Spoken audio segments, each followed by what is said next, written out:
ज्या जागेवरती आम्हाला परमिट रूम बिअर बार सुरू करायचा आहे त्या जागेवरती मुंबईच्या हायकोर्टात केस चालू आहे. जिल्हा कोर्टामधली केस आम्ही जिंकली आहे, मात्र समोरची पार्टी अपिलात गेली, त्यामुळं हायकोर्टामध्ये केस चालू आहे. तर त्या जागेवरती आम्हाला परमिट रूम बिअर बारचं लायसन्स सुरू करता येईल का? याशिवाय समजा कंडिशनल सँक्शन दिलं तरी आम्हाला चालू शकतं. म्हणजे जर केस आम्ही जिंकली तर परमिट रूम बिअर बारचं लायसन्स चालू राहील आणि केस आम्ही हारली तर आम्ही ते लायसन्स बंद करू.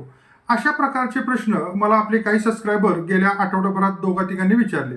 मित्रांनो, एक समजून घ्या, ज्या जागेमध्ये तुम्ही परमिट रूम बिअर बार अथवा कुठलंही लिकरचं लायसन्स सुरू करू इच्छिता तर त्या जागेवरती कुठल्याही परिस्थितीत, कुठल्याही कोर्टात, कुठल्याही स्वरूपात जर केस कोर्ट मॅटर चालू असेल तर आपल्याला लायसन अजिबात मिळत नाही. कंडिशनल पण नाही, रेग्युलर पण नाही आणि कसलंच नाही. म्हणजे तुमचा अर्जच अप्लाय होऊ शकत नाही. आणि काही जण असं म्हणले, जर आपण त्यांना सांगितलंच नाही तर काय करणार? तर मित्रांनो, ही शासनाची फसवणूक आहे.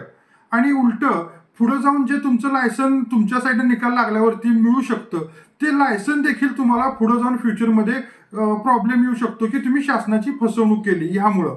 तर मित्रांनो, एक लक्षात घ्या, आधी तुम्ही ती केस मिटवा आणि नंतरच मग तुम्ही कुठल्याही लिकर लायसनला अप्लाय करा. परत एकदा जाताना सांगतो, कुठल्याही परिस्थितीत, कुठल्याही स्वरूपात ज्या जागेवरती कोर्ट मॅटर चालू आहे त्या जागेवरती कुठलंही लिकर लायसन मिळत नाही. धन्यवाद.